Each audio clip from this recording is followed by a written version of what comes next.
Opa, boa tarde, turma.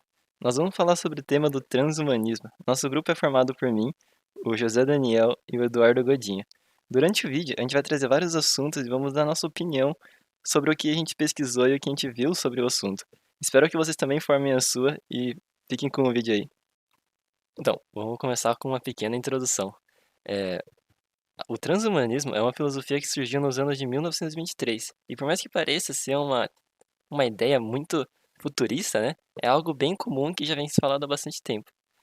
Voltando ao assunto, o transhumanismo ele busca a melhoria da condição humana através da ciência e tecnologia, para aumentar a capacidade cognitiva e limitações físicas e psicológicas do corpo humano.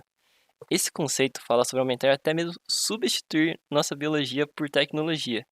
Enquanto a humanidade, por exemplo, corrigiu a visão de deficientes com lentes corretivas, o transhumanismo quer substituir o olho inteiramente por uma opção tecnológica. O transhumanismo só é possível por devido à neuroplasticidade. Parece um termo difícil, mas não é. Que é a capacidade dos neurônios em nosso cérebro de fazer novas conexões. Ainda continua difícil, mas reconfigurar essa rede em resposta a novos estímulos. Ou seja, a chave para entender é que a visão, a audição e qualquer outro sentido é, na verdade, converter esses estímulos externos em sinais elétricos que o cérebro processa em nossa percepção sensorial do nosso mundo ao nosso redor. Como os sinais elétricos que passam pelo sistema nervoso não são diferentes uns dos outros. Eles, eles diferem apenas no modo de como o cérebro os processa. Isso deixa a porta aberta para que nossos sensores existentes sejam reaproveitados por meio da tecnologia. Então, se o olho é essencialmente uma câmera de vídeo para o nosso cérebro, por que não trocar a câmera? Graças à neuroplasticidade, o cérebro pode não saber o que fazer com os diferentes sinais inicialmente, mas encontrará uma maneira de interpretá-los. Os transhumanistas defendem, por exemplo, a manipulação genética, como vocês vão ver em próximos exemplos que a gente vai dar, e das várias maneiras de como você pode usar o transhumanismo, né? Por assim dizer. Agora eu vou falar um pouco de como a evolução, dessa ideia do transhumanismo poderia ajudar com que doenças fossem eliminadas ao longo do tempo. Os transhumanistas eles compartilham a ideia de que a evolução humana não fosse entregue apenas à mão da natureza, né? Que seria aquele processo todo de mutações dos genes aleatoriamente, que no caso seria a teoria da evolução, né, com a seleção natural de Darwin, mas sim que houvesse uma intervenção com a finalidade de otimizar esse processo de mutação, nesse contexto através de modificações no genoma. Com estes conceitos do transhumanismo, seria possível criar pessoas imunes a doenças como a AIDS, a malária, além de garantir a prevenção de doenças genéticas, como a asma, diabetes, câncer, hemofilia e doenças cardiovasculares. E também prevenir certos tipos de condições específicas, como o caso a síndrome de Down. Um caso muito preocupante, por exemplo, e triste é o da Dinamarca, que em dados de 2018 anunciou que mais de 98% das crianças que nasceriam, que teriam a síndrome de Down, foram abortados. Além disso, alguns aspectos do envelhecimento poderiam ser retardados, ou seja, adiados e até mesmo eliminados. Essa reprogramação dos genes traria um ganho gigantesco para a humanidade, porque ia gerar um aumento da longevidade.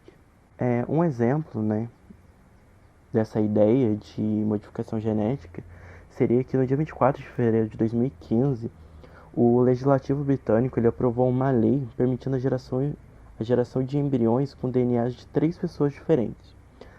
O objetivo disso seria deixar que mães com mutações maléficas em seu DNA mitocondrial não transmitissem isso para o seu filho. Segundo a lei, durante a reprodução assistida, essa parte do genoma ela poderia ser substituída pelo de uma doadora, gerando uma criança saudável. Assim, a Grã-Bretanha se tornou o primeiro país a permitir a manipulação genética em células germinais humanas. Entretanto, um grande problema de se melhorar esse terminológico e aumentar a expectativa de vida é que isso pode ocasionar superpopulação ao passar dos anos, gerando outros tipos de problemas.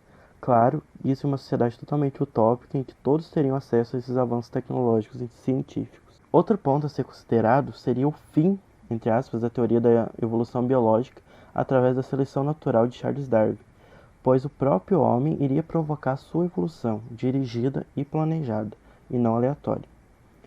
Além disso, a possibilidade de alteração genética de embriões, à sua escolha, como citado, traria à tona várias discussões éticas e morais, podendo servir alvo de propagação de preconceitos e estereótipos, além de que uma cidade, entre aspas, geneticamente igual, acarretaria uma baixa variabilidade genética, tornando o indivíduo mais propenso a doenças, até mesmo desconhecidas.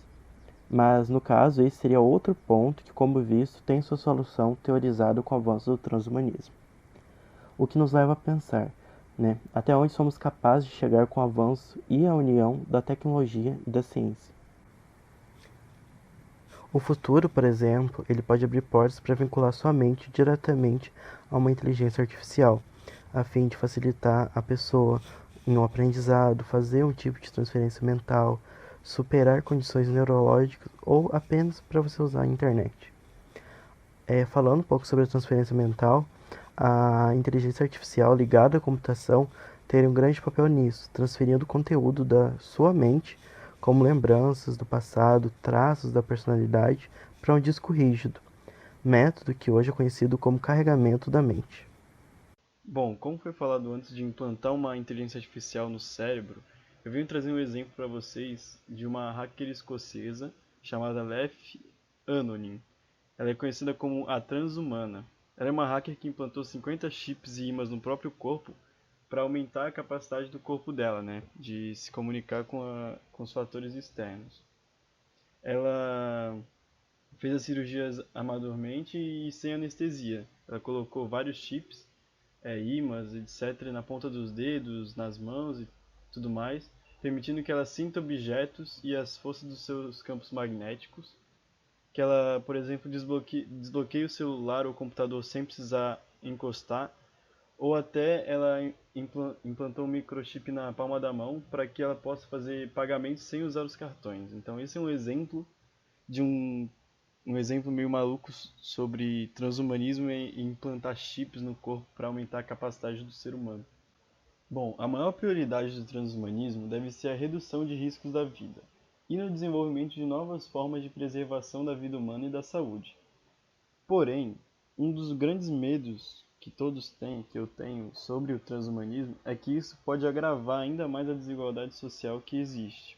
Por exemplo, muitos acreditam na possibilidade de modificar genes, né? E em pouco tempo isso se tornaria um privilégio das pessoas com maior poder aquisitivo. Ou seja, aqueles que têm mais dinheiro podem modificar os genes para, por exemplo, viver mais ou ser mais inteligente, conseguir realizar coisas que as pessoas normais, né, sem esse tipo de mutação ou mudança genética, não conseguiriam. Ou seja, apenas aqueles que teriam maior poder aquisitivo conseguiriam essas características. E isso ia agravar muito a desigualdade social, tornando esses avanços totalmente elitizados, né? Não para um bem comunitário, mas para um bem de quem tem o maior poder aquisitivo, dos que possuem o maior poder aquisitivo. Outro problema, né, considerável do transhumanismo seria a competição.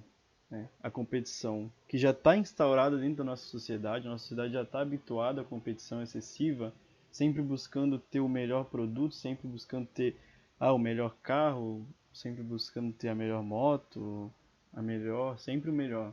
E quando a gente pensa nisso, olhando para o transhumanismo, isso pode ser um grande problema, porque as pessoas tentariam sempre ser os melhores, sempre ter o maior número de melhorias em seus corpos, né? Para se destacar, sempre ter, como o exemplo da hacker escocesa, eu quero pagar conta agora com minha mão, eu quero fazer isso, eu quero fazer aquilo. Então sempre iam ir atrás de novas melhorias, de mais melhorias. Tentar fazer com que o corpo tenha o maior número de funcionalidades, que o corpo seja o mais forte, mais inteligente, o mais eficiente. Isso levaria a um caminho sem volta, podendo acarretar diversos problemas talvez irreversíveis, não só para quem implantou as mudanças no corpo, né, mas para as outras pessoas que se sentem influenciados pelos mesmos. e iam realizar essas implantações nos corpos delas. Isso poderia causar uma série de problemas, né? Não só que ia mudar completamente toda a noção que a gente tem do ser humano, né? Mas pode agravar também a saúde, caso algum procedimento dê errado. E a gente não precisa ir muito longe para ver esses problemas de saúde já na nossa sociedade, né? Um exemplo que a gente pode dar em relação aos procedimentos estéticos, né? A cirurgia plástica, por exemplo, que hoje é uma febre gigantesca no mundo, principalmente em países como a Coreia do Sul ou até mesmo o Brasil, né? Onde os humanos eles mudam a estética com a finalidade de ficarem sempre melhores em sua concepção, né? Mais perfeitos esteticamente, entre aspas, em, em frente aos padrões sociais. E acabam muitas vezes tendo complicações futuras, né? Não de saúde como mentais também.